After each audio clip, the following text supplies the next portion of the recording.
నవీన్ యాదవ్ గారి నామినేషన్ ఇలా ఉంటే గెలుపు ఎలా ఉండబోతుందన్న? ఆల్రెడీ గెలిచేసాం, ఓటింగే బాగున్నది.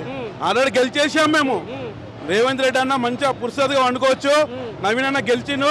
ఇదే ర్యాలీగా భారీ ఎత్తుగా రేవంత్ రెడ్డి కలవని పోతాం. అంటే నవీన్ యాదవ్ గారికి టికెట్ ఇచ్చినప్పటి నుంచి నవీన్ యాదవ్ మీద ఎటువంటి ప్రతిసారి ఏదో ఒక ఆరోపణలు వస్తున్నాయి. ఎందుకు నవీన్ యాదవ్ మీద ఇంత ఆరోపణలు రావడం? ఒక పవన్ కళ్యాణ్ మీద ఎలాగ బురద చల్లుతారో, ఒక మంచి వ్యక్తి కూడా నవీన్ అన్న మీద కూడా అట్లనే బురద చల్లుతారు. నవీన్ అన్న అన్ని తట్టుకుంటాడు. ఆయన చాలా కూల్ మంచి. ఆయన పోస్టు లేకుండానే చాలా జనాలకు చాలా బాగా చేశాడు. ఇంకా వాళ్ళ ఎమ్మెల్యే తెలిసి ఇంకా చాలా బాగా చేస్తాడు. అలా బురద చల్లటోళ్ళకు త్వరలో బుద్ధి చెప్తాడు. తగ్గ పోరణ పోతుందా, వన్ సైడ్ గెలవబోతున్నాడు నవీన్ యాదవ్? అప్పట్లో మాదండి గోపీనాథ్ ఎంత కేసీఆర్ ఉండన్న. ఇలా కేసీఆర్ సీఎం కాదు, రేవంత్ రెడ్డి అన్నకు ఆర్ నవీన్ అన్నకు మంచి రిలేషన్ ఉన్నది.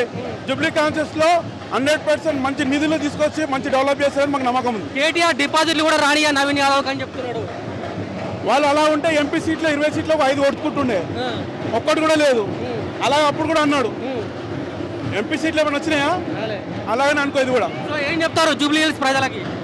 జూబ్లీ ప్రజలకు ఒకటే చెప్తున్నాను, నవీన్ అన్న ఒక మంచి వ్యక్తి. ఒక 15 సంవత్సరాల కిందనే ఆయనని ఎమ్మెల్యేగా మీరు ఎన్నుకోవాలి. చాలా డెవలప్ అవుతుండే.